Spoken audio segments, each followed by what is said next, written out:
Sir કાર્બોસિલ ભરેલા ડમ્પરો અને તે અંગે અહેવાલ પ્રસારિત કરવામાં આવ્યો હતો, જે બાદ સુરેન્દ્રનગર જિલ્લાનું તંત્ર સફાળું જાગ્યું છે અને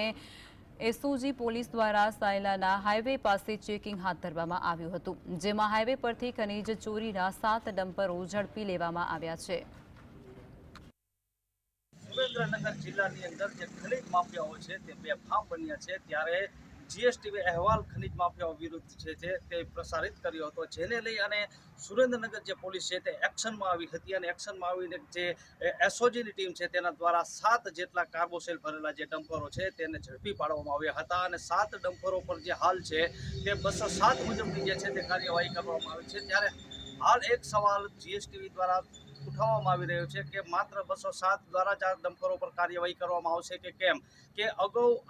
આગળની જે ખનીજની જે છે પ્રક્રિયા છે, જે આ માલ ક્યાંથી ભર્યો હતો, કોના દ્વારા ભરવામાં આવ્યો હતો, ક્યાં ખાલી કરવામાં આવ્યો હતો અને કયા વિસ્તારમાંથી આ જે સમગ્ર ડમ્પરો જે છે કાર્બોસેલના તે ભરવામાં આવે છે તેની ઉપર પણ કાર્યવાહી કરવામાં આવશે કે કેમ, તે એક હજી હાલ સવાલ ઊભો છે। જ્યારે સુરેન્દ્રનગર એસઓજી દ્વારા જે છે તે 7 ડમ્પરો જે છે સાયલા પોલીસ ખાતે ડિટેન કરવામાં આવ્યા છે। વિપુલ દવે, જીએસટીવી, સાયલા।